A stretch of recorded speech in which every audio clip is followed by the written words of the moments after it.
Oh, I forgot to ask. How do I give the link to people to watch? Oh, the link to watch. Okay, I will grab that. And we just went live, so I'll give that to you in a second. Hey guys, this is Dave from Nerdarchy, for Nerds by Nerds, and hanging out with a couple of the ladies from the NAG, and we're going to be playing some 5th edition Dungeons and Dragons. If you guys want to introduce yourself, you want to start off, Vex? Hi, I'm Vex. I'm playing Daff. I'd say your full name, but it's too confusing for most people. Well, okay, it's just complicated.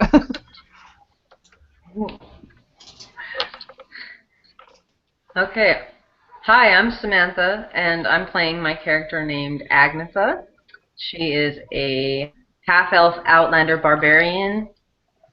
So yeah, should be lots of fun. All right, and this is our first session. We had a session 0. Initially we were going to have a couple more players join us, but things didn't work out. So I figured, what the heck, let's roll with it anyway. I haven't ran for a party this small in a long time. This should be fun. Yeah. we're gonna try this out. So we have a Samantha. You'll be playing a half-elven barbarian. And Vex, you're playing a gnome wizard illusionist. So you've just come off a long day of traveling the road. You guys can choose to have mounts or not have mounts. That's completely up to you. Whether you're on foot, horse, or whatever. I will ride no steed. I'm not above having a beast of burden. All right, so excellent. For the past few months, actually, you've been hot on the trails of this nefarious drug dealer who has been plaguing cities and towns all along your path. In his wake, he's been leaving behind addicts and junkies that have been hooked on this new drug that he's created. On the street, it's been known as musk or stank. Depending who you're dealing with, usually the guards and the watchmen call it stank because the people that take it tend to smell so bad, and they're really not happy with having to deal with them when they throw them in the drunk tank to sleep it off. Is it like a skunk?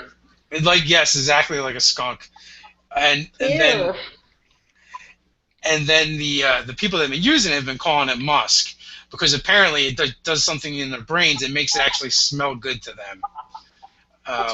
But only them, and that is it.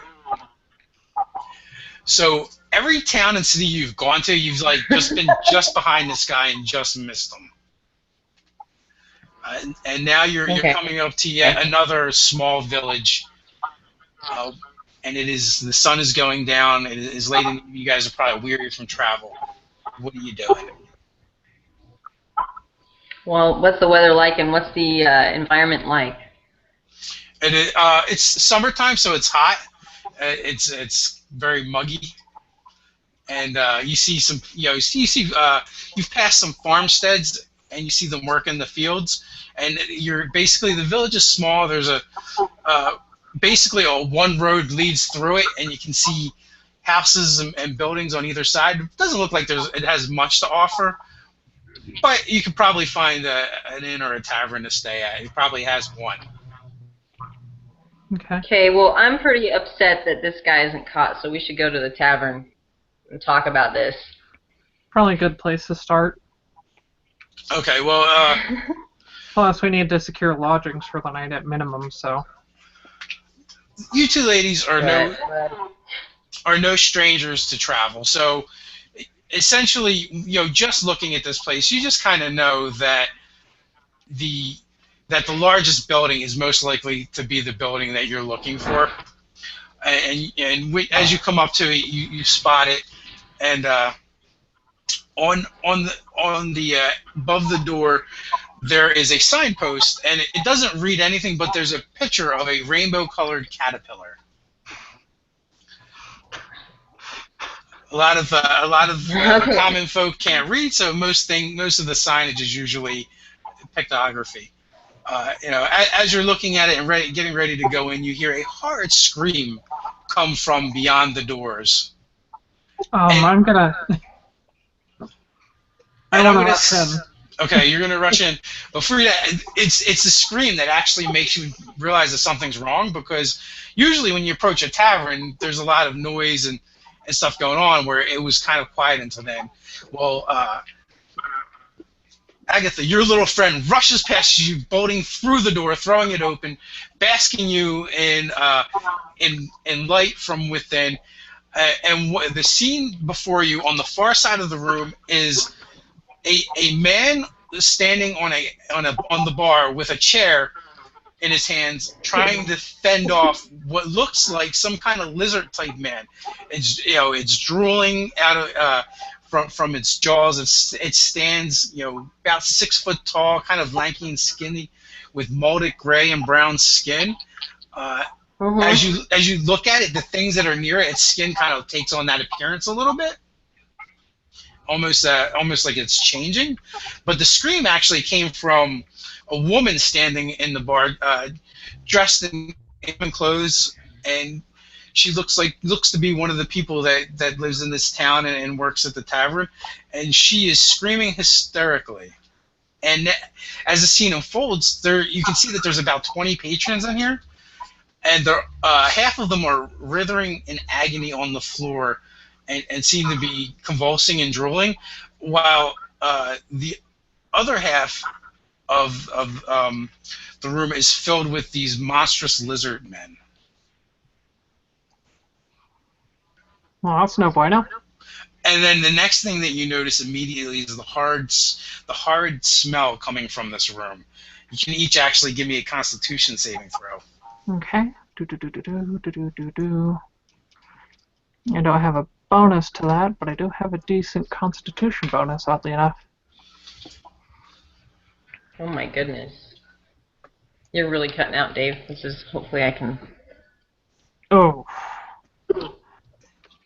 How in the heck did I get a 2?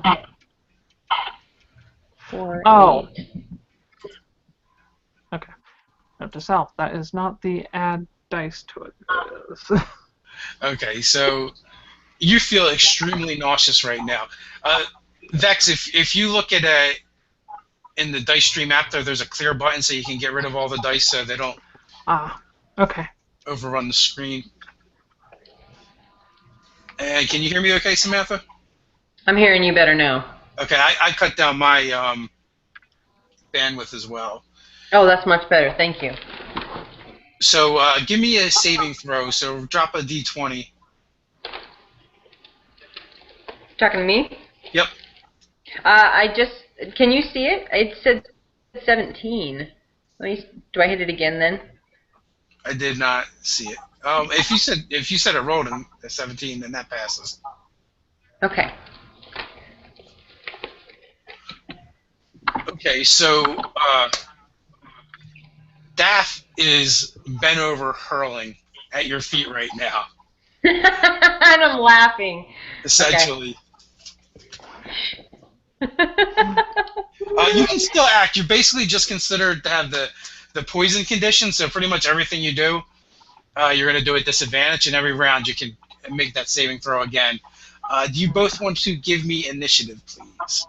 Okay. Okay. That's another D20, right? That is another d20, yep. Okay. I got a 1. I'm trying to find out what my dex bonus is at the moment. I apologize. I thought I had it somewhere around here. Does it still have the same proficiency bonus as skills? Because otherwise it's just a +2. Yeah, it would just be the +2. It's just your straight dex modifier. Okay, so I get 11. Okay, so 11. And you said you got a 1, Samantha? Mm-hmm. For some reason, your numbers are not showing up. That's weird. That's weird. It is weird. Maybe I need to unplug the counter or something. Can you see it now? No, that's all right. I mean, I don't think you're lying about a 1, so. I won't lie to you, Dave. So I'll get some real hits. So the creatures seem to kind of notice you guys when Dash starts hurling at your feet. So, 4 of them break off and head towards the door, but only two of them can actually get to the door. They're kind of like bunching up and getting each other's way, looking a little bit like a Three Stooges episode. Yeah, I'm gonna definitely jump in there and kick some butt. So they actually go at a 15, so they got the jump on you guys with their feral savageness. They race towards the door. Okay. And so you got 2 claws coming at you, Samantha. So 2 of those clowns are coming at me now? No, just one of them is attacking you, but it's going to claw at you twice. Does a 9 hit? Okay, well, my AC is 14, so I'm... Okay, so the 9 misses. You just dodge out of the way of the attack, and the claw swipes, spraying wood from the door jamb towards you. But the second one gains purchase and slashes at you, and he also attempts to.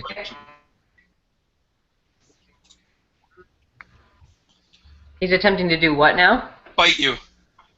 He's attempting to bite me. Okay, can I do one of those moves where I sort of dodge to the side and then sort of slice him with my awesome glaive? You're using a glaive. You can do that on your turn. But as you do dodge to the side and bring your glaive to bear, it bites right down on it, and you kind of holding him back with the haft in his mouth, almost like a bit in a horse's mouth. So for all that being said, 1 claw actually landed on you for a okay. 6 points, 6 points of damage. Oh. Okay, awesome. So now what? Now another one is going it's Vex's turn, right? Well, one of them is actually lunging at Vex. A 18 to hit. Yeah, I have a 12 AC. And a 22 to hit. So both claws come in, and the bite. Oh, so the trifecta.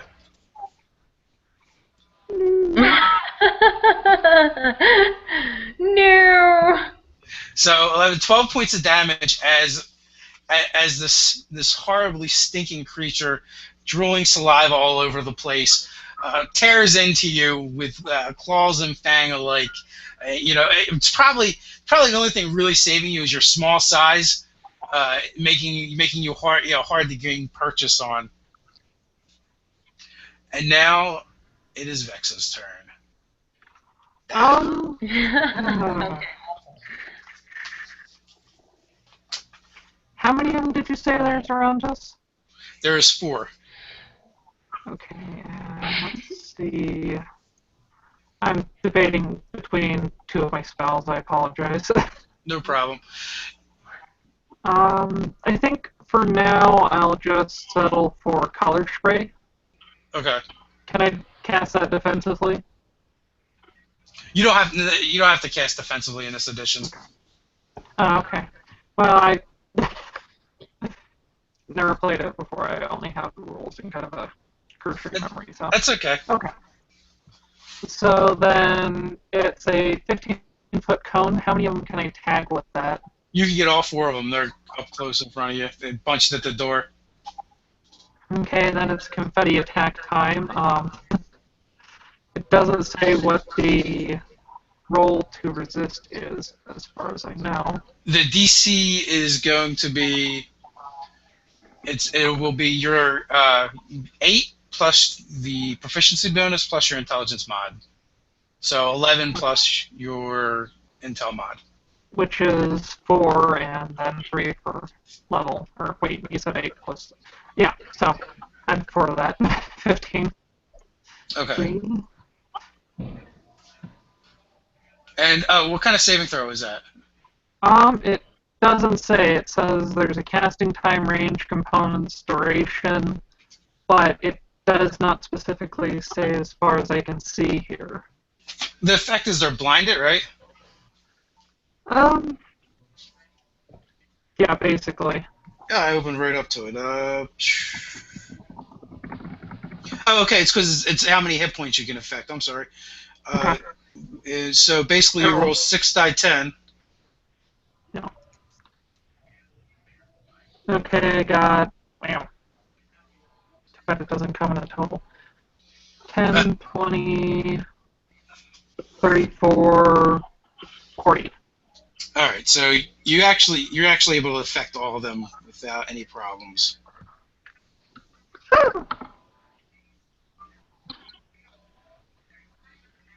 Okay, I know this is really bad. So bad. So I they shoot are magic confetti all over them. they all basically start like thrashing back and forth with their heads, and trying to sniff around because your spell has just completely and utterly blinded them. Goody. I'm gonna try to take a step away if that matters, but basically I'm gonna try to get behind Samantha a little bit. Yeah, let me rage on him. I'm gonna go rage and just destroy these fools. You can do that, but since you've casted a spell and acted, you'll draw an attack of opportunity, which they have disadvantage on because they're blind. Yeah, I'll still take the chance because, yeah, they're blinded, which gives me a pretty good chance for them to miss. Alright, so does an 11 hit you? 12 only. 12 Okay. and higher. Alright, so Well, I have an AC of 12 still. So you're fine. So you dive away as it swings. One of them swings wildly at you, and now Okay. Samantha's up. Okay. Can you hear me? Yep. Okay, I'm having a hard time hearing you guys. I don't know if you heard me tell you that. I can hardly hear what you guys are saying. I can hear bits. All right. I immediately want to rage on these guys because, you know, they obviously don't seem very smart or very, conscious for that matter.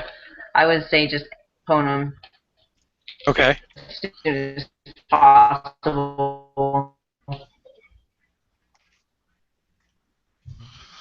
Do my rage on my attack.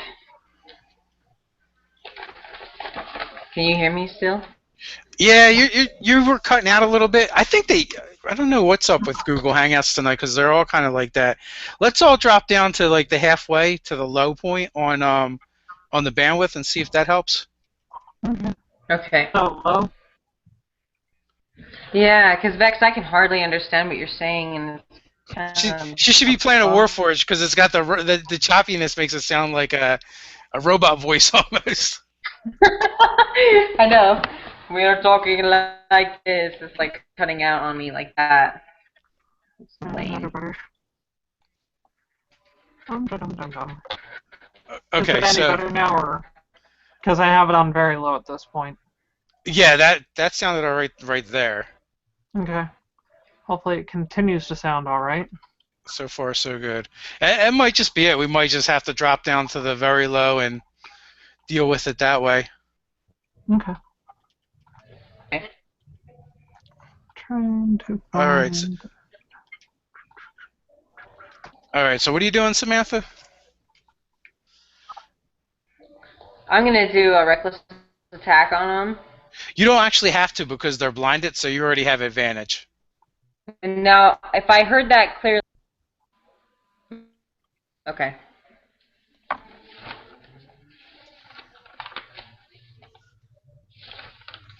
Okay.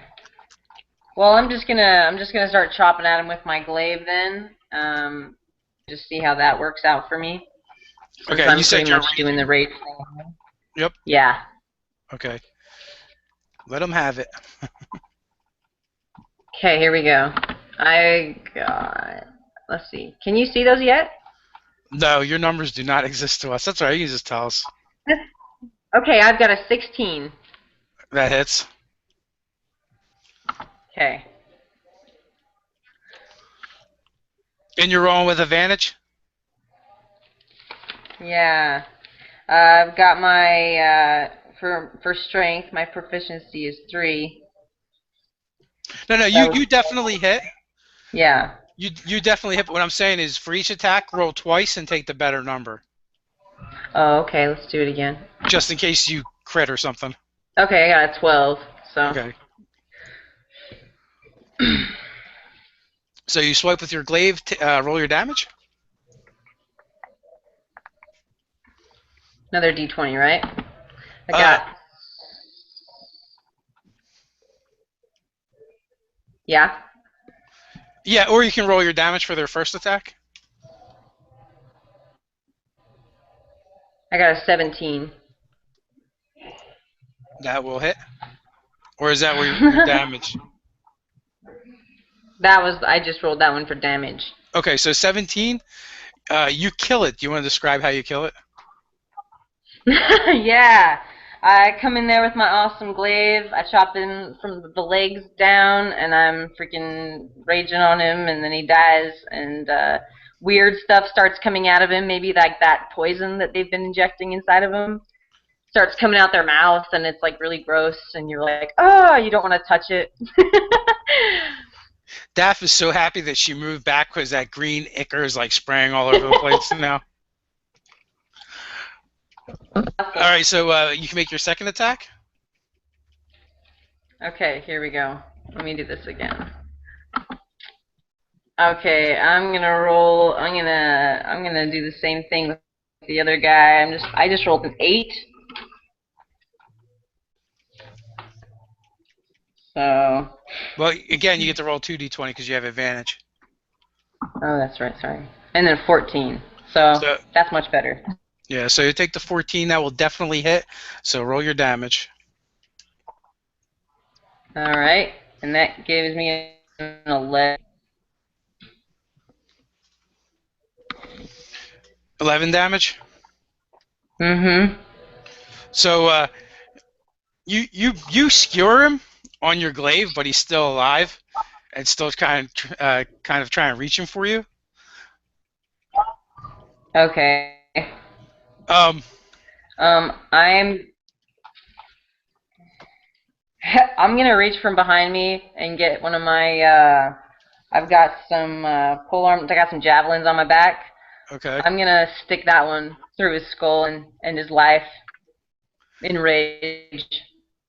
Okay, so next turn you can try that because you only get 2 attacks. Daff, I need you to make another saving throw. Okay. Roll 13 plus my 2 is 15. All right, so you're finally shaking off the effects of the poison, and you're feeling a little bit better and adjusting to the horrible stench that's in this room. Okay.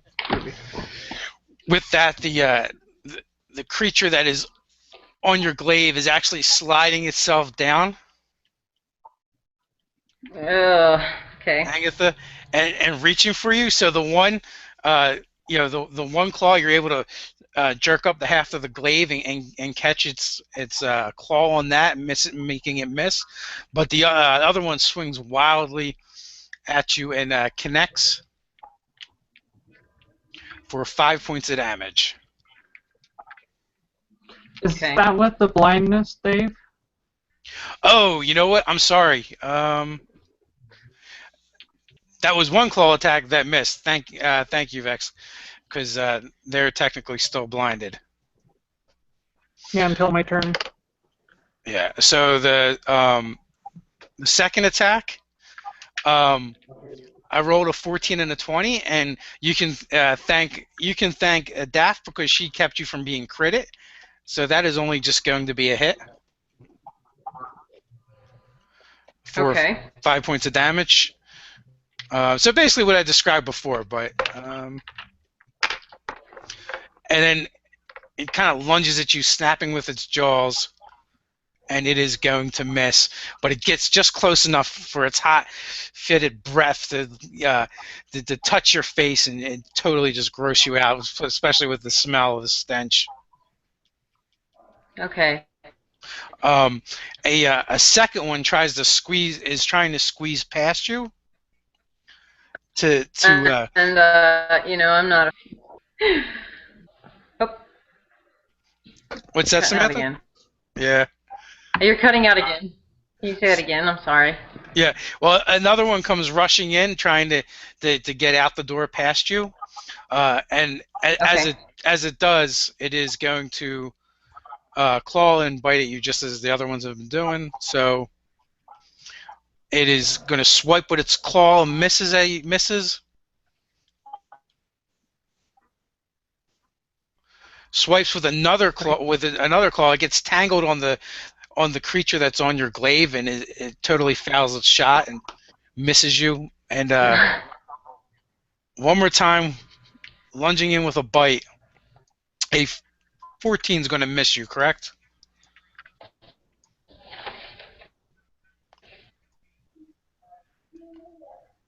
So I'm being attacked by the two of them, correct? Yes, okay. Because Vex ducked behind you. So does a 14 hit you? Yeah. My Okay. armor class is 14. All right, so you take 6. 6 damage, okay. Yep, and Vex is up. All right, let's see. What do I want to try now? You know, let's go with Ray of Frost real quick for a little quick zap. It's a nice little fun spell. So I make a ranged spell attack. So that would be the proficiency of +3 plus my dex, correct? Yes. Well, you would actually use your intelligence. Oh, well, that's even better. Okay, that's 11 plus 4 plus 3 is 18. That will absolutely hit. Who do you want to hit? The one that's on Agatha's glaive actually looks to be in bad shape. I'll go for that one for the time being. And based on what it says, when I reach 5th level, it does 2d8. So I'm 6th level, which means it does 2d8 still. Yes. So, boop. Wow, that was crap. 5. 5? The one in bad shape. So 5 is enough. It actually freezes it in place, and it's momentarily it is like a statue as your ice encases it and spreads across its from its chest and out over its body.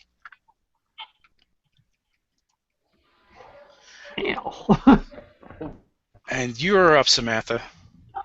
So it's made of ice now. Okay, so it's like an ice statue in front of me, and then this other one's got a glaive stuck in his belly. Yeah. No, the one with your glaive in its belly is the statue. Is what now?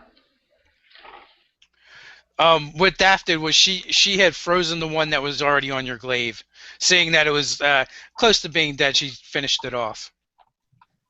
Phew. Okay. Okay, so I'm going to basically glaive this one. I'm going to do a swing at him as he's coming towards me, because he's still rushing towards me, right? Yes. One of them. Okay. I'm going to basically, just do an attack on him. And just go at him. I'm not afraid of him, and I'm not afraid of the smell. I'm just sort of mad at this point, so I'm going to just rush at him. You know, I'm so mad I might even just hit him with my fist and just do a rage hit on him.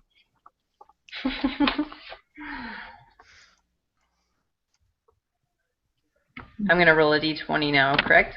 Yeah, sure. Oh, so now if you wanted to use your reckless attack now, you could. Because now that you see the blindness is wearing off. Right, I need to hit him before before that comes back. I just rolled an 18. Okay. And a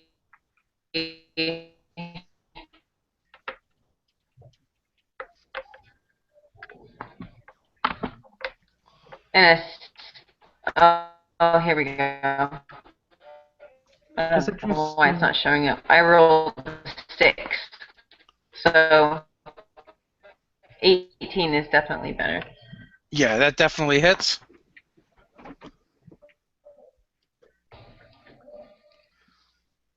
Is it just me or is Sam still cutting out?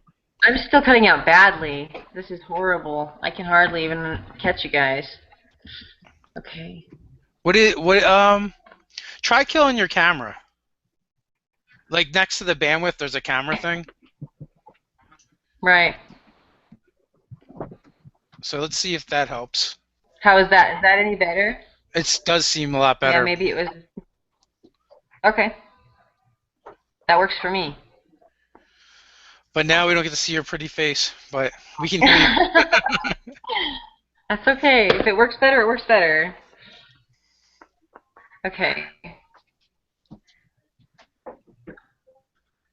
I really like the move where I don't even use my weapon. I just use my. I think it was like I was reading that you get like you get like a bonus to it, like +1 plus your proficiency plus whatever I roll. Is that right? I'm not sure which move you're talking about. Just using just rage and fury, just using your hands. Oh, it's attacking unarmed? I can do that, right? Yeah, like an unarmed attack. You can, but it's definitely not as beneficial as using your weapon. Well, yeah, for sure, for sure. I'm just gonna hit him with my glaive, and so 18. I rolled 18. That's the last for me or not? Okay, so what's the damage? Okay, I rolled a 3 and I rolled a 7. So 7. And then... So are we just all going audio only? Yeah, I think so. Hopefully that'll help. Yeah, I'm hearing everyone a lot better now. Okay. Yeah, I don't know what's up with Google Hangouts recently. So, okay, so what was your damage? I got 12, 7. Okay, so 12. So basically, you take the one creature that's on your glaive and slam it into the one that's coming in, and it shatters to pieces as you slam the other one into the door jamb, and its head cracks against the door jamb, and it looks a little woozy, but it's still kicking. Okay. And the slime off of me, and I'm grossed out, and we're all just like dirty. So you still get a second attack, right? Yeah. So how many others are in the room now? So far, you guys have taken out 2 of them. There's about 8 more in there. Okay. I've got a 3 and a 16. So the 16 will definitely hit. Okay.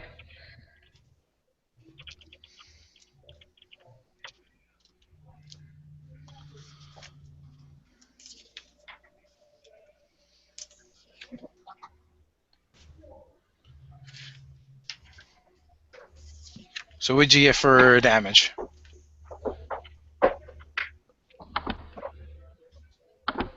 10. Okay, so you basically bounce your glaive off of it, and then you basically use the momentum from the bounce to bring it back, and you basically just cut its head right off. Awesome.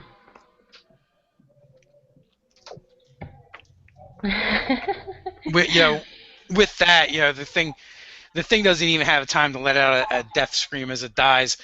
The other ones in the room seem to start noticing what's going on, and realize that there's a real threat to them at the door.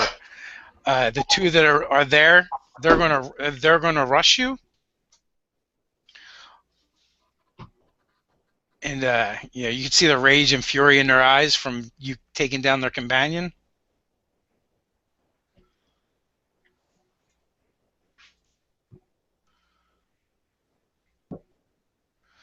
And you are going to get hit twice.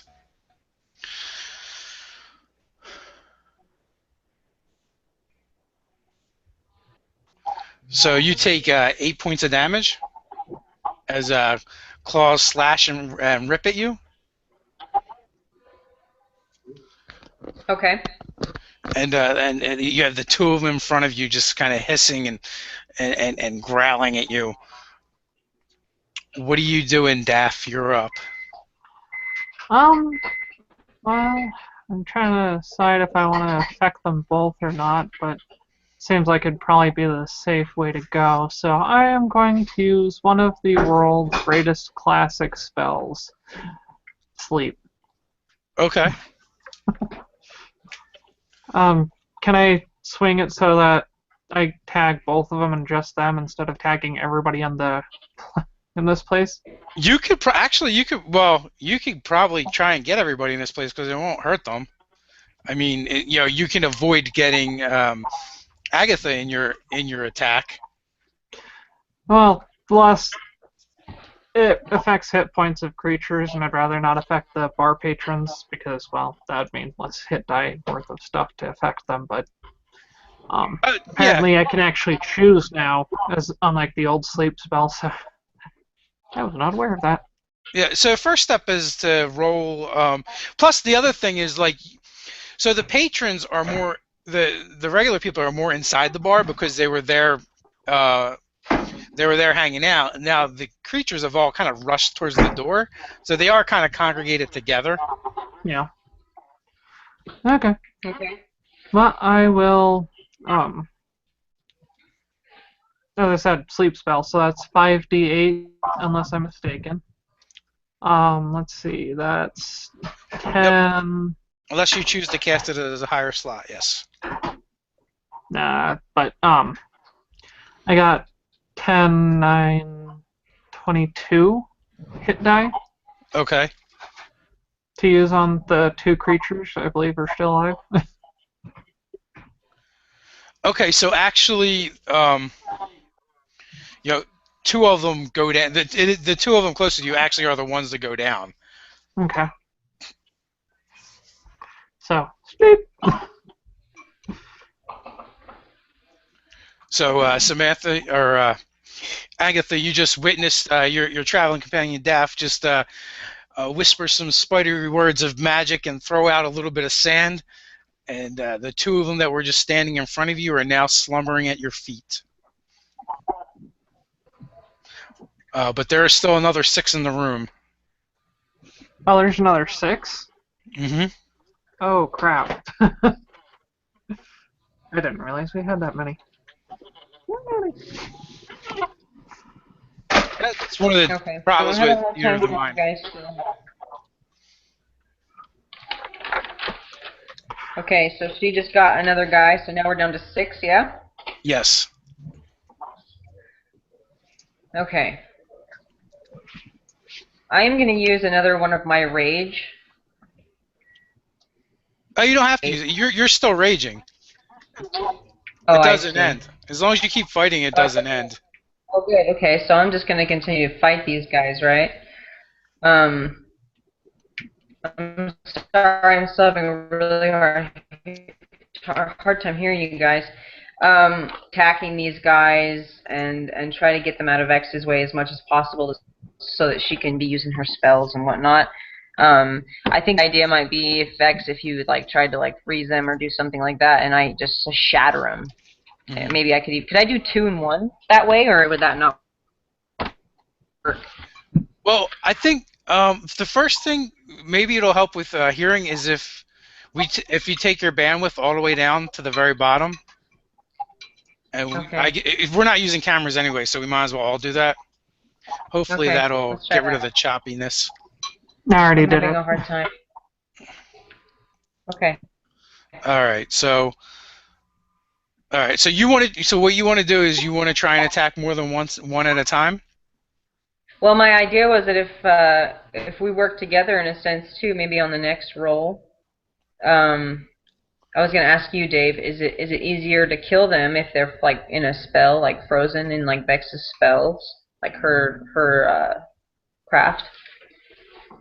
Yeah, it is, because she's got 2 of them that are incapacitated, and she knows that they'll sleep until something wakes them up. So right now they're not a threat to anyone. Right. Okay. I want to attack them with my glaive and kind of do almost like a slide attack, almost like a push,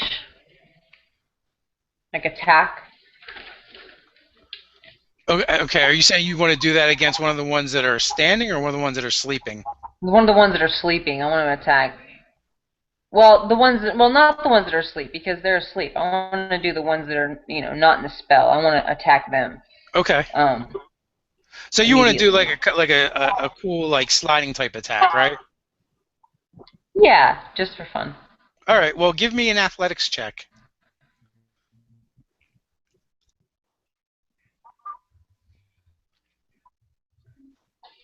Let me roll that really quick. I've got a 10. Let's see. 11. And you actually you're raging, so you have advantage on strength checks right now. So you can roll again. Yeah. Okay. Let's see. I've got 13. And All right. That's actually a pretty decent roll because of your strength and your proficiency. So it's going to be well over a 15. So I will give you a bonus die 6 to the damage for the momentum. So roll your attack now. Okay, I've got a 4. All right. Well, are you still using That's the die 6. Oh, okay. Yeah. Well, roll a die. You actually make your attack roll though. Oh, okay, here we go. I've got a 9. All right. So that does hit. And so roll your damage and add that 4 to it. So I got a 3, so that's a 7. Plus, are you adding your rage damage and your strength? That seems low. You get 2 for raging, and then you get your strength, which I think you have a 16.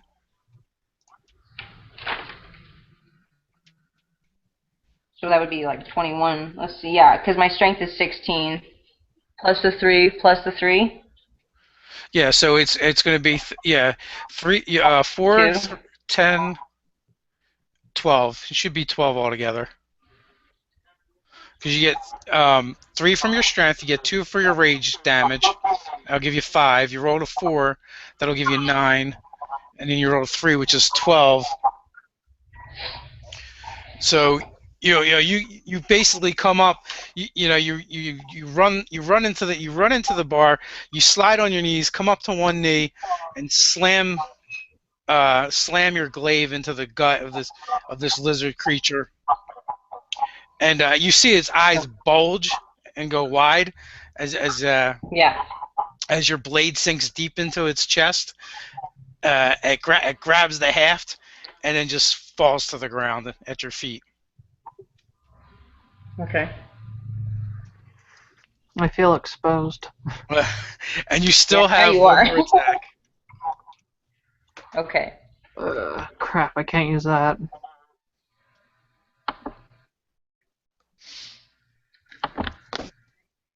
Okay.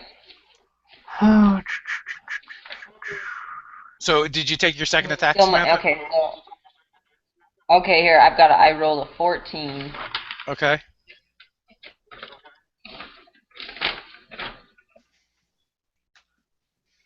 And woo. And a 20. So the 20 will be a crit. So roll 2 die 10. Okay, I got a 6 and a 5. So that's 11, and you add 5 to that number. So you cut one. You basically cut one in half vertically.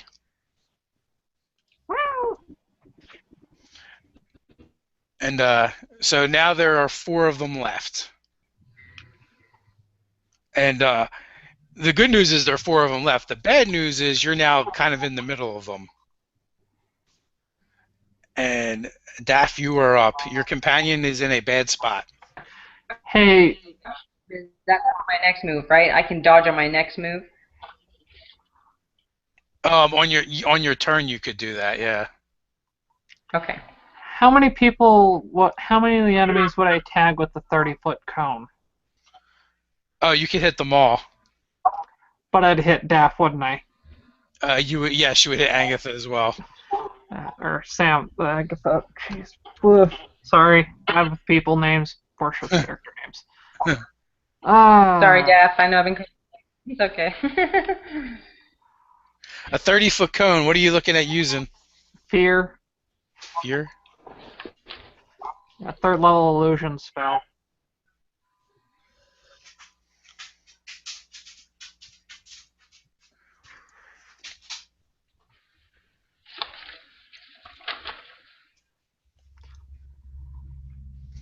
When in doubt, fireball the barbarian. Yeah, but if I fireball her, she might end up dead. I use fear. All that happens is she runs around screaming like a crazy person. So I'm actually going to pop fear for right now. Okay. And tag everybody within range. So DC 15. Yep. And what is that save versus? Wisdom. Okay. So Agatha has to make a wisdom check. All right. So 3 of them are cowering in the corner now. Okay. And one is not. One kind of balks a little bit and then kind of shakes it off.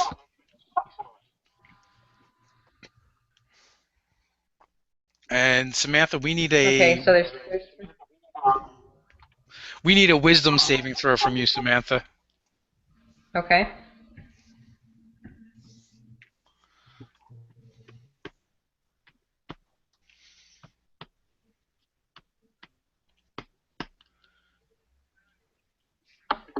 Okay, is it plus my modifier? Yeah, it's So plus your plus wisdom. 1. Okay, so 17. So you are fine. You feel a sense of dread grip you, but yeah, you're able to power through it and shake it off. Oh yeah, I'm immune to fear by this point. Oh, never mind. Yeah, I cannot be frightened, charmed, or put to sleep by them. Oh, okay. So it rolls off of you I'm like laughing as I'm killing them. It's all funny to me. I'm just kind of like in the moment. I'm totally seeing red at this point. Nice. Should have thought the barbarian would have something like that. So with that, there's only one of them that is only one of them that's up, and it's kind of looking around. Looks like he's looking for a way out, and you can take a swipe at him if you want, Samantha, because it is running and trying to dive out one of the windows. Okay, well I'm gonna rage out and I'm gonna dash at him and just charge him and just take him out like as fast as I can. I'm gonna try that. Okay, so right now you're basically getting a free attack, so you can just take that attack and see what happens first.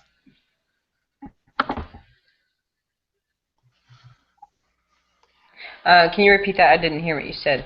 So essentially, it is trying to flee from the battle, so it has to run by you to do it. And because it's doing that, it draws an attack of opportunity, so you get a free attack. Okay, cool. So should I roll for that? Yep. Or do I explain what I do first? No, you, okay, here we go. You can do either. Okay, I just rolled a 14, so that should be pretty easy. So okay, I'm just gonna basically, I hit him, right? Yep, you absolutely hit. Okay. I'm going to just be sort of like laughing and charging at him, and I'm gonna sort of get him, you know, just end him. Okay, roll your damage. Okay. Oh, okay. Yeah, let's see. 18. Woo!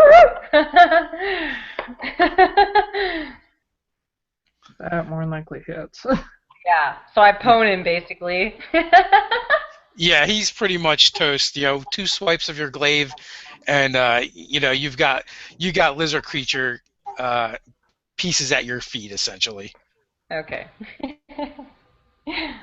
And so, what are you guys going to do about the 3 that are kind of standing in the corner, huddling in fear? I think at this point she could just coup de grace him as much as she wanted to, or Well, they're not helpless. They'll fight back. okay. Okay, well, Um, I'm gonna keep up the concentration. are Well, they it's okay. blinded or they're not blinded or anything? They can see, right? Yeah, they No, can see. they're dousing their doors effectively. Okay. And are they just sort of zombie or what in their brain? You don't actually know. Okay, so why don't we try to gather them up with the people of the town and try to get them chained up to see what is really going on or see if we can find an end people. I have rope. Okay. I'm gonna collect with all my charisma. I'm gonna try to collect all the people that are around the kind of around the bar and try to find a way to help these people if we can, or if anything, gain some knowledge about what's going on. Well, don't you think we should take care of the lizards first before we start?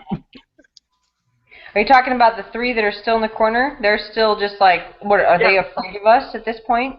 Yes, they're under the effects of my fear spell, and it only lasts for so long. Right. Okay, so we still need to. Do you just want to finish them and take them out then? I have a quarterstaff. I can't finish them. So, I mean, you can cast other spells while you're concentrating as long as they're not concentration spells. Well, I mean, like it lasts. Oh, so it's concentration up to a minute. So yeah, as long as I'm concentrating, they're feared. So Yeah, for the next 10 rounds, as long as no one approaches them, they're going to kind of stay there. But once that ends, they're going to be free to act and do whatever they want. yeah, so either tie them up or stab them repeatedly until they die quickly.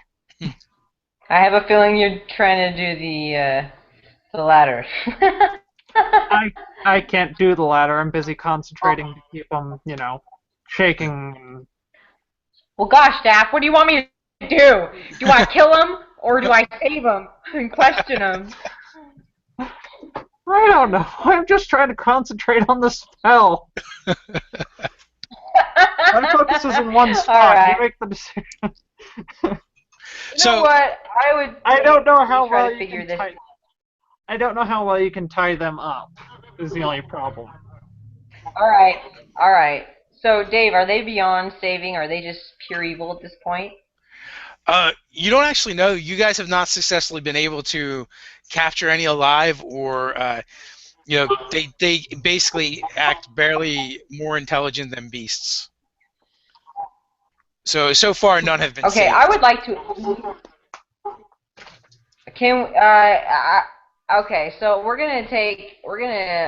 since they're cowering in fear right now, I would say we try to at least capture one. I mean, but what do you think? What do you think, Daff? We're a team on this. We're supposed to take these guys out, but we could also learn something about what's in their blood, if anything. Well, I kind of ask around if there's anybody who could help tie them up really quickly while they're. Or would it be dangerous for anybody to even go up and try to tie them up? It would be dangerous, but So with the fear spell, are you actually the object of their fear? It says you project a phantasmal image of the creature's worst fears. So they're afraid of you. Well, I project their worst fears, not me. An image of their worst fears. Ah, so they're just seeing But it says, things. okay. Yeah, but basically it says they keep moving away from you. Yeah. So, what you might be able to try and herd them. Yeah. And I'm gonna have all the townspeople get together and try to put them in a cell somewhere. What do you think? I don't know if we could do that in a minute. My idea is get them into a corner, and I have no idea. Is there a back room we And could their lock them in? miserable lives. Just say it. There's a back Okay, room then and let's do that. there's a back room and there's a cellar. Okay, let's take them down to the cellar. I am super raging at this point, and I'm mad. Let me collect some of them with some of the other townsmen, and let's put them away and see what we can learn from these guys. Because if anything, that's going to get us closer to our enemy. The more we know, you know. So what ends up happening, Vex, as if you move, they adjust their position so that they can get away. So you're asking me about back rooms and stuff like that, but you don't really know the location, so you'd actually have to ask the barkeep. And as soon as you guys kind of started fighting with these creatures, they began moving away from the conflict. And I'm going to take it as you guys were kind of talking in game about what to do. You're like, tie them up or stab them, and say, or going, hey, can we lock them up somewheres? And the barkeep kind of butts in, and he's like, well, the cellar is through the back door there. And I'm like, yes, let's do that. Hope, there's hope. Let's do it fast. Everybody, get together. And I'm hurting people like sheep, Yeah. So if you move and angle yourself, they're going to move away from you, because your character would understand how the spell works. Yeah. So basically, they're going to go through that back room, and then the only option left for them is down into the cellar. Okay. And so it is like herding. It's a little bit like herding monstrous cattle that hiss and drool and smell really bad. So basically, there's cellar doors that you're able to basically, it's like a trap door. They generally kept them open during the operation hours of the tavern, because they're constantly going down there to pull out new kegs and stuff like that. So as soon as they go down, you're able to slam those doors shut and then put stuff on top of it. Okay. And then we have to tie up the two that are still asleep on the floor for right now, because they're asleep. Yes. Would touching them wake them up? No, you actually have to do damage to them, or a really loud noise or something. Okay, so let's just pick them up and use them. My guess is just tie them up, and I'm gonna ask the barkeep if he happens to have any rope to tie them up with. He comes back. He leaves and comes back after a couple minutes. He produces some good sturdy hemp rope. Goody.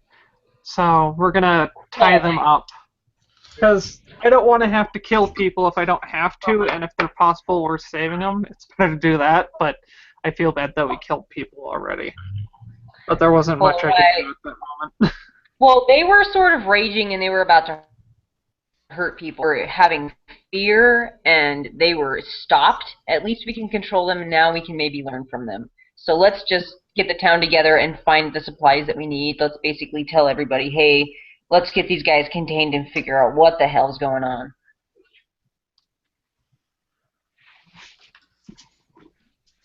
All right, so you're able to do that. You got them all tied up.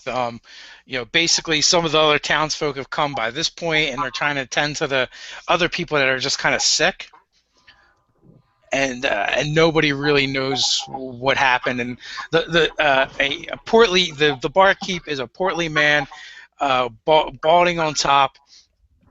He's sweating profusely, and he has this wild look in his eyes as he waddles over to you ladies. Oh my God, we're so lucky that you came. I don't even know what happened. They all just started changing. It was horrifying. Yeah. All right, man. All right. We give him some love, some barbarian love, and tell him it's going to be okay, and we're going to figure this out. And I ask him, dude, we need some scientists immediately. Find them. Scientists? So you mean alchemist? Scientists to figure out what's in their blood. We need, yeah. Well, someone to run some blood checks. We need to figure out what it's actually is changing these beasts, and then maybe that will lead us closer to the bad guy. Yeah, I think we might be a couple thousand years before CSI. Alchemist. Okay, so you were closer to the right word then. We need some alchemists. we need some witches. Where are they at? Yeah, I play a lot of fantasy stuff, so I know vernacular. I just don't know the rules of 5th edition quite well yet. So the barkeeper is like, I don't know about scientists or alchemists or witches. What I do know is I need a drink. This is really crazy. Dude, I really need a drink too. That's a great idea. So we sit down and have a drink. So he starts pouring tankards of ale, and then is directing the serving woman to start cleaning things up. And she kind of looks at him weird because she does not want to touch the bodies on the floor. Yeah. Agatha, do you want to take care of that? Yeah, I can use some of my energy that I've got stored up still to, like a woman, lift some bodies off the floor and take them out back to the fire pit. I don't know. What do you want me to do?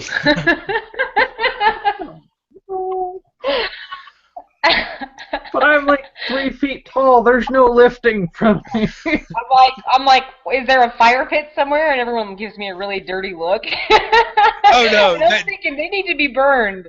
They're not giving you a dirty look. They completely agree. Like, whatever's going on here is some kind of witchcraft, and exactly. We need to burn this. This needs fire and cleansing.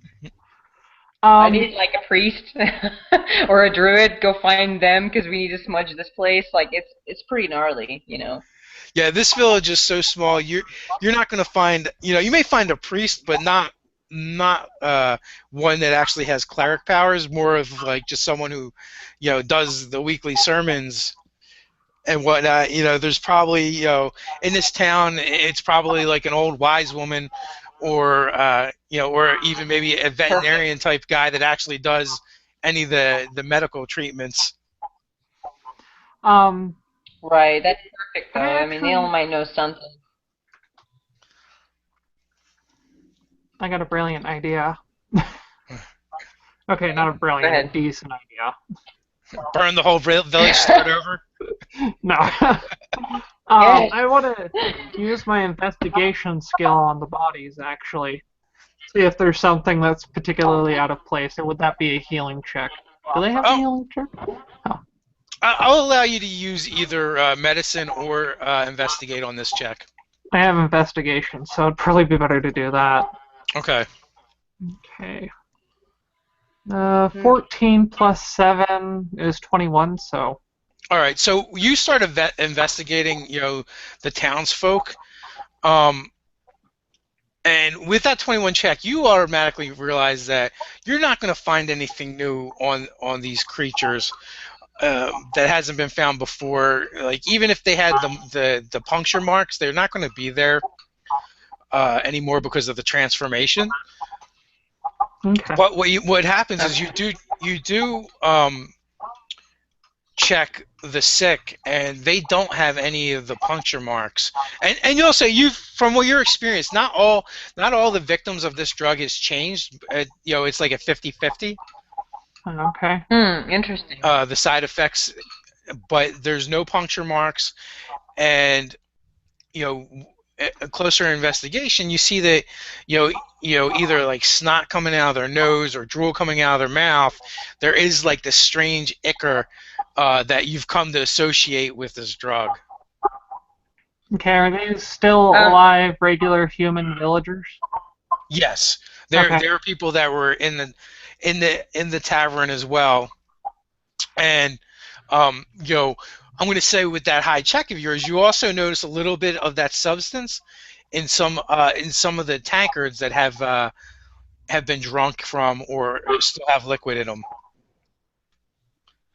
So yeah, that's what I kind of got too. Was that I was thinking that the people in the bar were getting it from the alcohol. Something is being put into their drink. So we need to figure out who this bartender is and where he's getting his alcohol. So, question is, when you notice this, Daph, are you like talking out loud, kind of Sherlock Holmes-ish, or are you telling Agatha what you're deducing, what you see?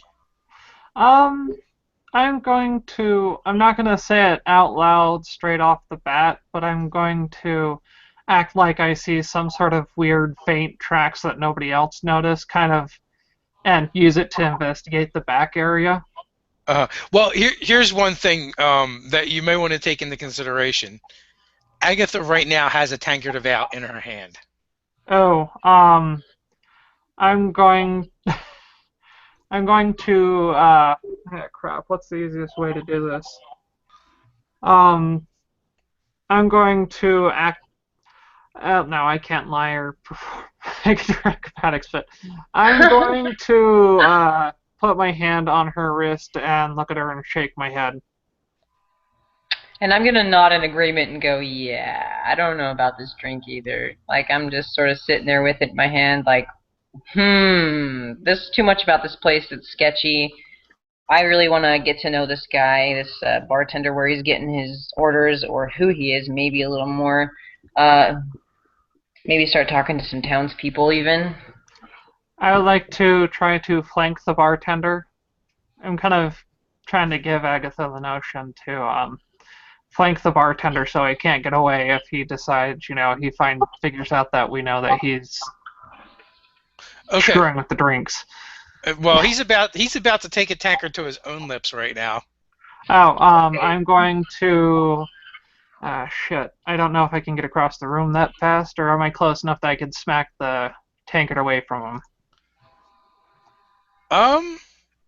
Yeah, I'd say you could rush over. Well, you start rushing towards him, and he kind of looks a little startled and stops what he's doing anyway. And I'm gonna tell him to put it down. Okay, why? I mean, I'm gonna kind of, as best as I can, try to point out to him the weird contaminants to the alcohol, as best as I can.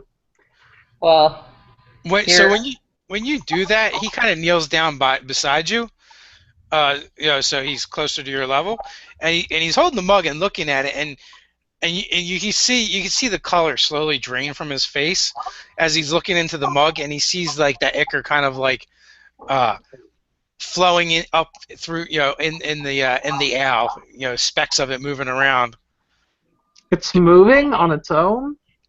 Well, is yeah, it like normal movement, or is it, like it's flowing upwards, or? It's normal movement, like oil and water kind of mixture. Okay. Yeah, when you said it moved, I thought like it was moving in a weird fashion other than gravity is affecting it. Magic slime. Magic slime or parasite slime, or there's tons of different things it could be. He's looking, and he goes, "Oh my God, I don't understand. What happened here?" Somebody's poisoned the watering hole, basically. AKA your drinks. There's a snake in my boot. Someone poisoned the water hole. Okay, so I'm gonna be like, you fools! How dare you drink the water? With that, he kind of like falls back on his butt, leaning against the against the bar, and his drink hits the ground and it just spills out, and his hands are kind of in his head, and he's just kind of weeping, and he's like, I can't believe it. I poisoned them all. This is all my fault. I'm gonna walk over to him and kind of wrap my arms around his shoulders and say, you couldn't have known, it's not your fault. But you can help prevent it happening to more people. Can you tell us who gave you that? Who gave this to you? Was it your normal distributor, or was it? It was the ale is all made here locally. It's brewed here. It's cheaper than bringing it in. But 3 days ago there was a caravan that went through here, and it was a little strange. But with all the things that go on in Gryphongaff down the road, like, we're used to seeing some strange things here. I even saw a dragon man once. So we didn't think much of it. They didn't bother anybody, and they stayed one night. And they didn't leave their wagons, and the next morning they rolled out. Did they smell of BO and did they have dreads? Oh, boo. Well, I'm just joking. no, there was a bad smell. We just Yeah, this is a drug that's been going around some of the cities, and we've been sent to investigate it. it smelled like this. I mean, not as strong as this, but kind of like this a little bit. It was faint. We just we didn't think anything of it. They didn't stay long, so. Where'd they go? Do you have any idea of where they went or what their carriage or caravan looked like? Well, the only things going in this direction are Carpathian, where the elves lives, and they're not so friendly to outsiders. And then there's Crathen Gulch, where the dwarves lives, and they're about as friendly as well. But Gryphongaff, the town of Gryphongaff, has been quite busy and booming, and that's really the only thing in that direction. So What was it sounds the like first? probably. Huh? What was the first place you were? What did you call it? Carpathian is the kingdom of the elves, but they're not that friendly towards the outsiders. Right. So, He looks at Gryffindor, then. He looks at you with, as if seeing you for the first time. Goes, you might be all right there. Okay. Well, I feel like we need to follow wherever this caravan went to. Do you have? And you say you had no trade with these people before this time? No, they kept to themselves. They didn't stay very long. Okay. Well, we need to go follow those guys maybe and just continue to follow this bad guy that we are just barely missing every night. We got to figure out what to do with these beasts that we put inside these people's, tavern. And also, there's another problem. A lot of the sick here are infected already. Do Right. you mean they could turn into monsters too? Possibly. It's a random chance, but it might be a thought to keep them in their homes and keep them from being able to escape. We might be able to find a cure, but Yeah. we For can't now, fix death. Yeah, put up signs not to be drinking from the tavern. That the beer might be poisoned or something like that. We need to also be checking the water supply because if these people are distributing poison into people's, substances, then we need to be checking the main source, which is the water source too. I mean that kind of stuff. So when you bring that up, he directs you to where basically the public wells are. If you guys wanted to take a look, you could. I mean, it's really just a well with a bucket that they draw their water from. Okay. So Might so as well far, dip the bucket and pull it out then. so far, when you've noticed this stuff, it's been kind of obvious. Like it's kind of like this weirdish green ichor. So it's noticeable if you're looking for it, but if you weren't paying attention, you could probably miss it. Right. By the way, I want to take the bartender along and teach him how to notice it. That way, he can inspect his barrels and see what of his is infected. Oh wait, the lizard men are down there. Okay, so he kind of takes a moment to kind of collect himself, and after a little bit of thought, you realize he's actually holding up pretty well because all these people are his friends, and it's a really small village, so everybody knows everybody. So he's probably grown up with these people, some of which are laying in lizard pieces right now, others which are very sick, and some of them have 5 of which have been turned into these lizard creatures, and he doesn't know if he'll ever get them back as his friends. It's very sad. Yeah. Yeah. So he pulls himself together and with a resigned sigh says, "Yes, please teach me to make sure this doesn't happen again." Sweet. Do you have any? We need to ask the bartender if he's got a woman of the village or some kind of crone around that we can ask some questions because she might know what's going on too. Yeah, magic. Well, there's no magic or anything like that here. I mean, we're just a small village. Anyone that had any skill like that would have left a long time ago. Okay, well, let's just go to the water source and check that out first, because there might be some answers there. Who knows? Okay. So when you do go to the well, you pull it up, and fortunately the water does seem okay. You don't see anything in it. It looks clear.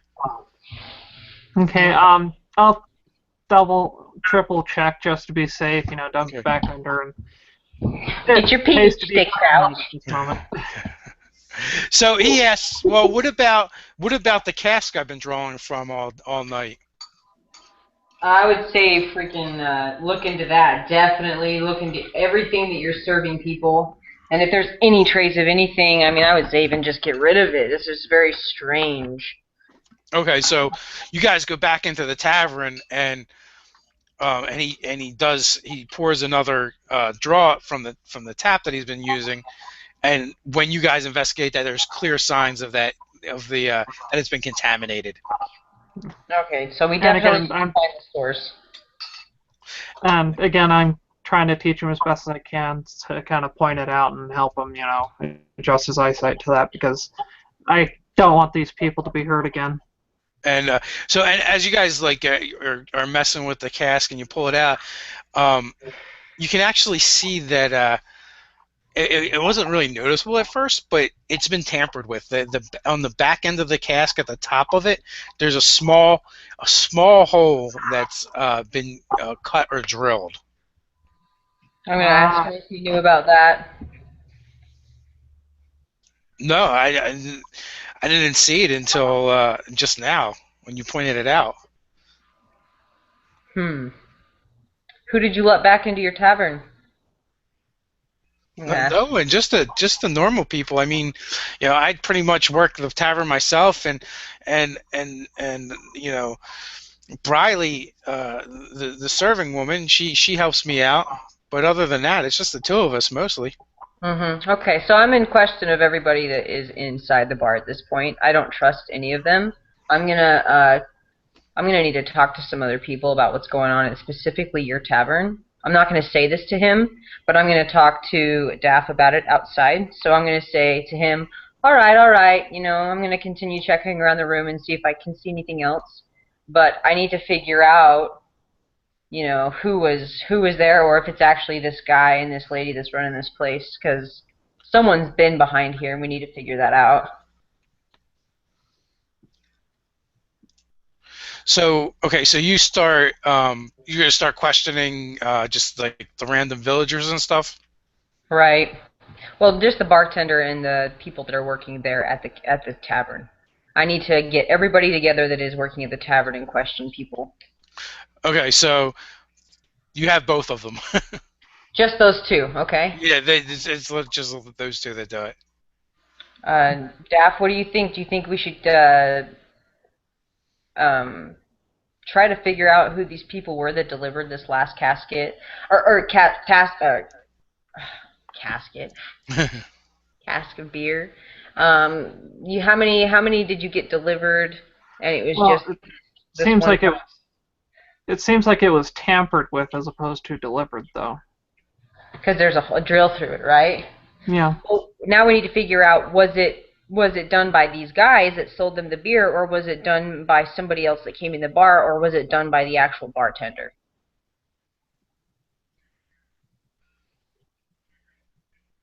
Because we need to figure out, you know what I mean, like agendas behind what's going on, because why would someone drill and try to poison people? That's a huge thing. Well, it could be possibly they're trying to infect as much people as they can now that they've tested it. Because it's basically making like these superhuman monsters, right? Effectively. Well, also, this is the only time that you've in your dealings that you've come across this stuff, and it's affected people by being ingested. Up until this point, every time you've encountered it, it's always been injected into the bloodstream. Well, they've probably been working on it and adjusting it so it can be ingested instead of through an anticubital venopuncture.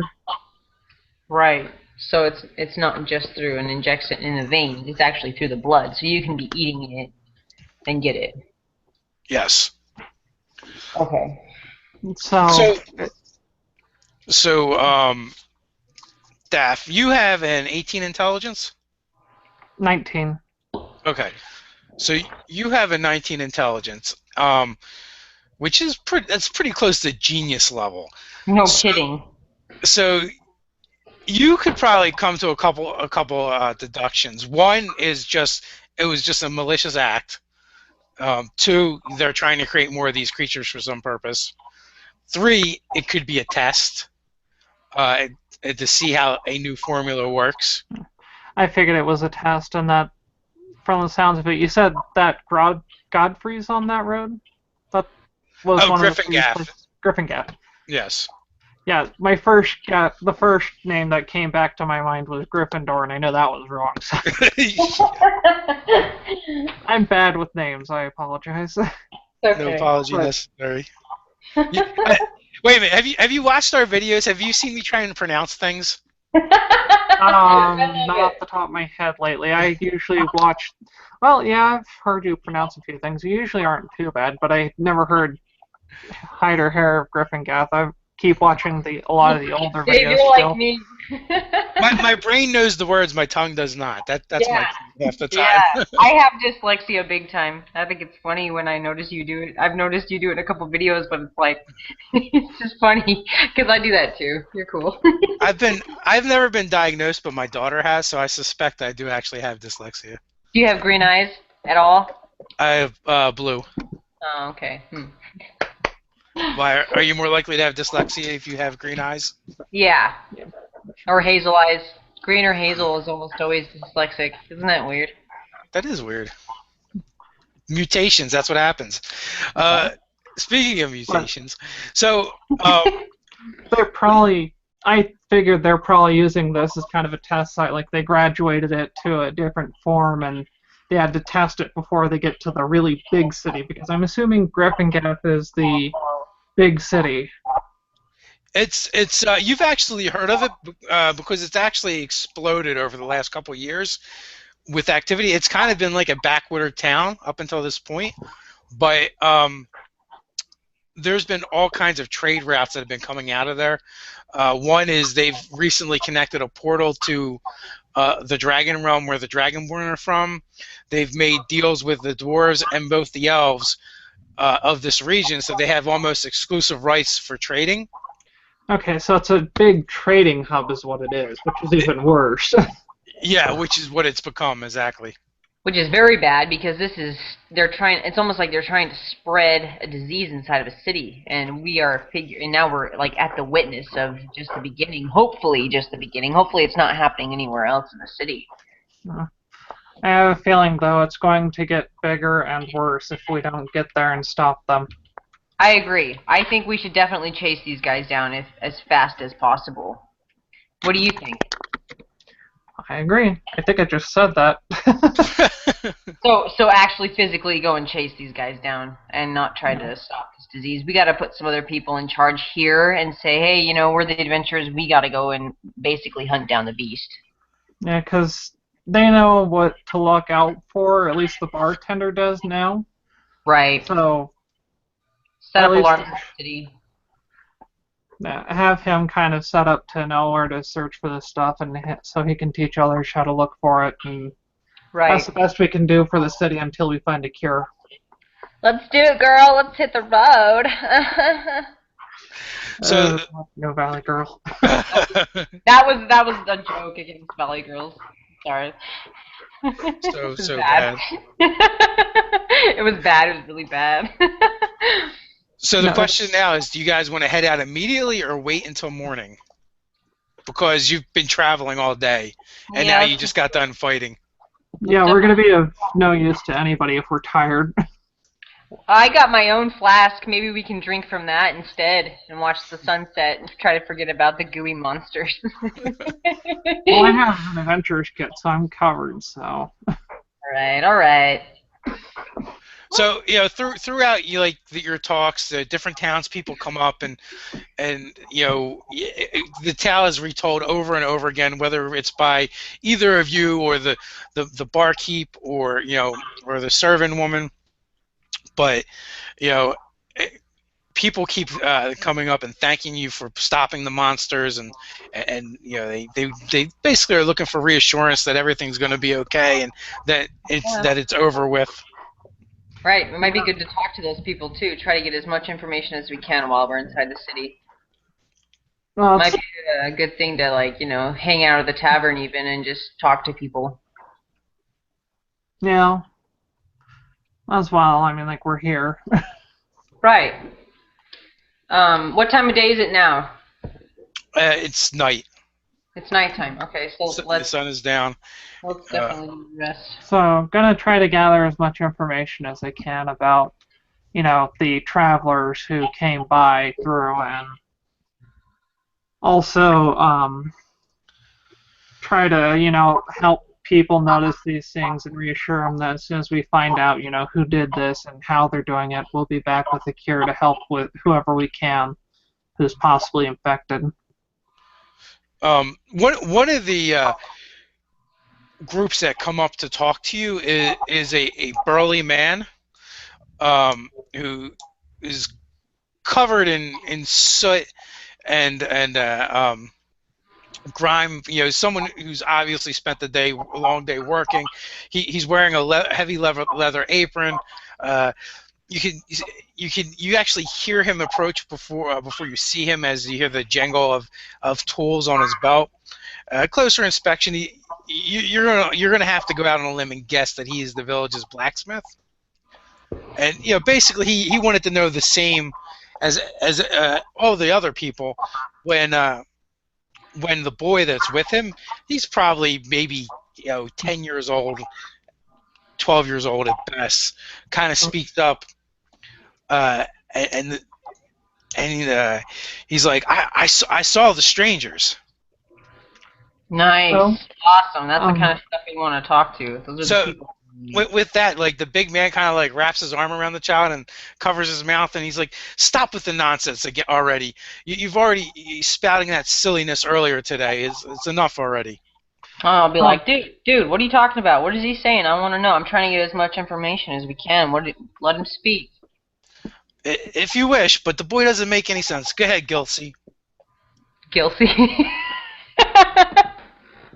Yeah, I saw him.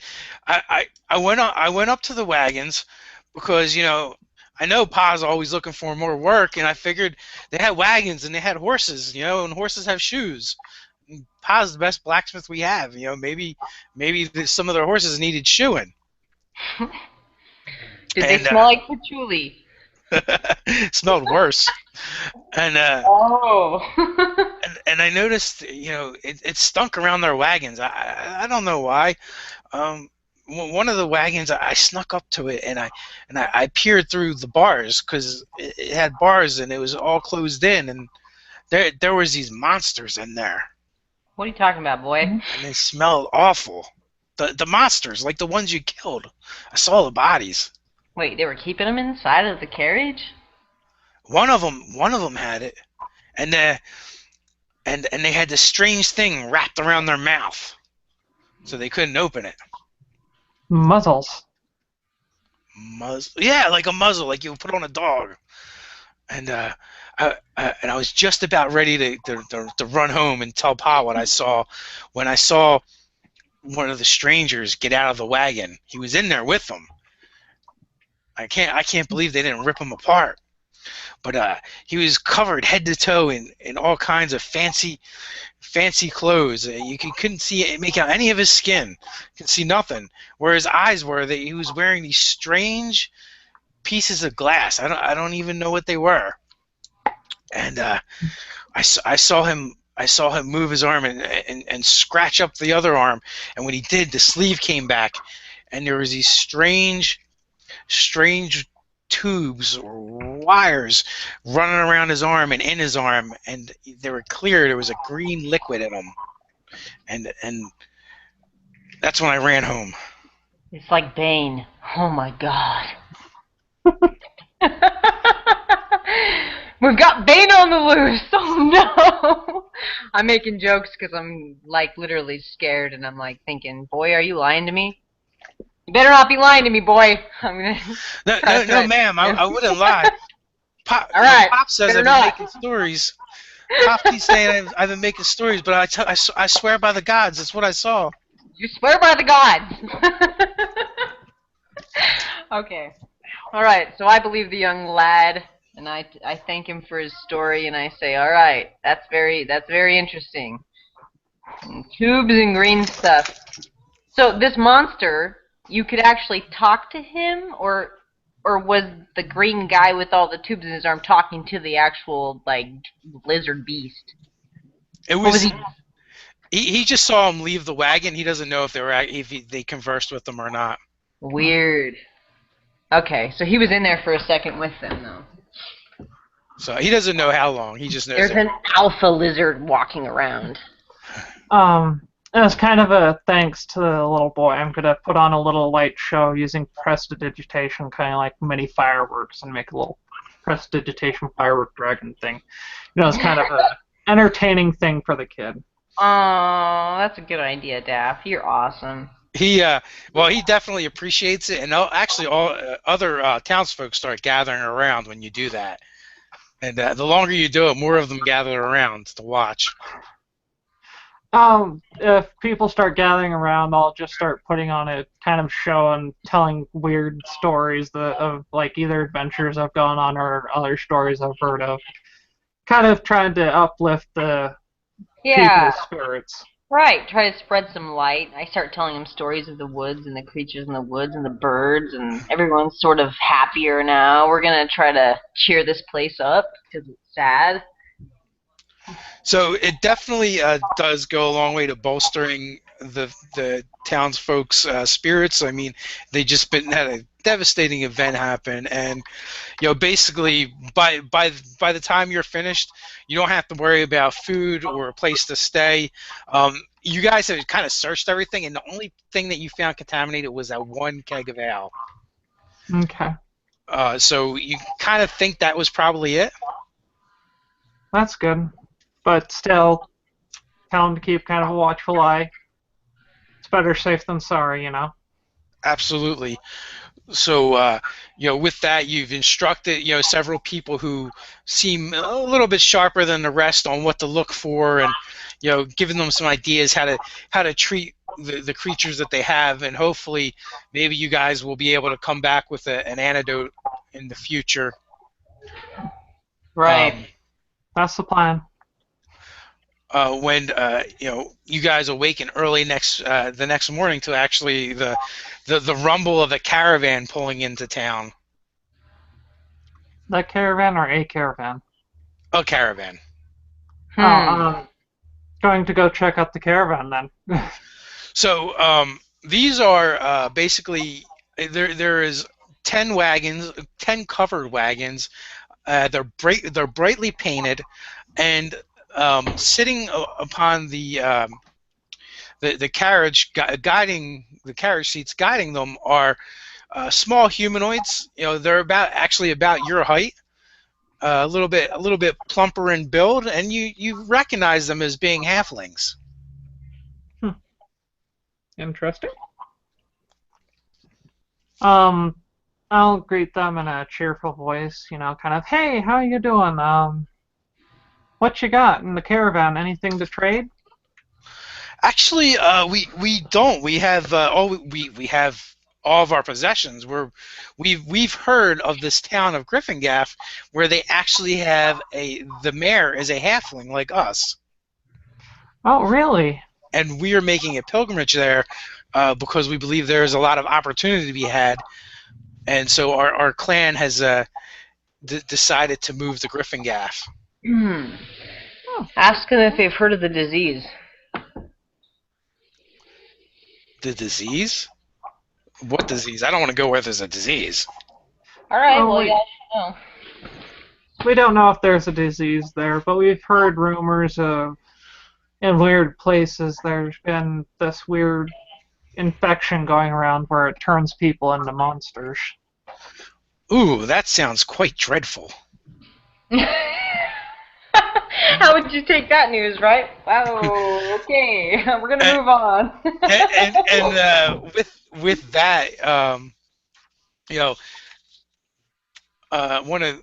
someone jumps out of the back of one of the wagons and comes walking up, and she's like, it's a female's voice. It's a little bit higher pitched because it's coming from another halfling, and she goes, "What is this I hear about monsters, Tobo?" So I'm assuming Topo was the guy I was talking to? Yeah, yeah. He's like, I don't know, Mara, about monsters. These lasses here were just explaining to me about a disease and monsters, and now I'm really concerned. Okay. Well, you shouldn't be too concerned. As I said, it's been happening in some weird places. Unfortunately, it's happened in this town, but we've actually helped keep the village clean of it and helping keep people safe. That's actually what we're out here to do, is to make sure people are safe from it. So you keep people safe from monsters? Yep. And may I inquire where you're headed? Gryphongaff. Would you like to ride in our caravan? I'd appreciate that. And many hands make a lighter load, and plus, all we have is our pack. That's a good idea. Animals, so. And well, we're not much of monster fighters or monster hunters or killers, but you ladies seem quite experienced, and we would be more than happy to have you along. It would make us feel much safer. All right, we would love to come because we're trying to figure out some mysteries. Thank you, young man, for your advice. Well, let me welcome you to the caravan of the Umba Way. That is our clan, and we've been traveling for several months now, heading to Gryphongaff, where we believe a better life awaits us. Well, from the sounds of it, there's lots of trade, and it's rapidly growing, so it should be pretty good living there. The caravan of Umba Way? Umba Way, yep. Umba Way, wait. Umba Way, can we sing? You can sing. Wait, you like to sing and dance, so I would love to come with you, young lad. Thank you for the invite. If you start singing, there is definitely halflings to start singing with. Yay! And I'll stay playing my violin with. I have a lute, if you can believe it. Before you know it, they're popping out like they're popping out of the woodwork like Oompa Loompas. They're popping out like hobbits at a big party. Anyways. That would be awesome to see Oompa Loompas just randomly popping out inside of a forest ring and start dancing. That would be so cool. So yeah, it sounds like we have a caravan that we get to travel with now instead of traveling with just us. That'll be fun. We're awesome. I would say that's a step up. So with that, I want to wrap things up right here. It seems like a good stopping spot. I got a very early morning ahead of me. I want to thank you ladies for joining me. So far, so good. I want to apologize to everybody else for the troubles we've been having with the bandwidth and Google Hangouts. We're going to have to see if I can't fix that somehow, unfortunately. So far, I've named this band Steel and Sorcery. Or the name of the gameplay is Steel and Sorcery. Yeah, Wizardry doesn't sound as good as Sorcery with Steel. And I was going to go with Sword and Sorcery, but that's already. Yeah, that's already a thing, and I didn't actually know if Agatha fought with a sword or not. Yeah, I've got a glaive. So I figured Steel was a pretty safe bet. Yeah. Steel and Sorceress. I like that. Steel and Sorcery. Sounds great. Again, we're going to be running this game once a month, the second Friday of each month, and hopefully we can get a lot of fun gaming going on here. And I want to just thank you guys for joining me again. Thank you, Dave. With that, I'm going to end the broadcast, and thank you everybody who watched. And until next time, stay nerdy. Stay nerdy. Stay nerdy.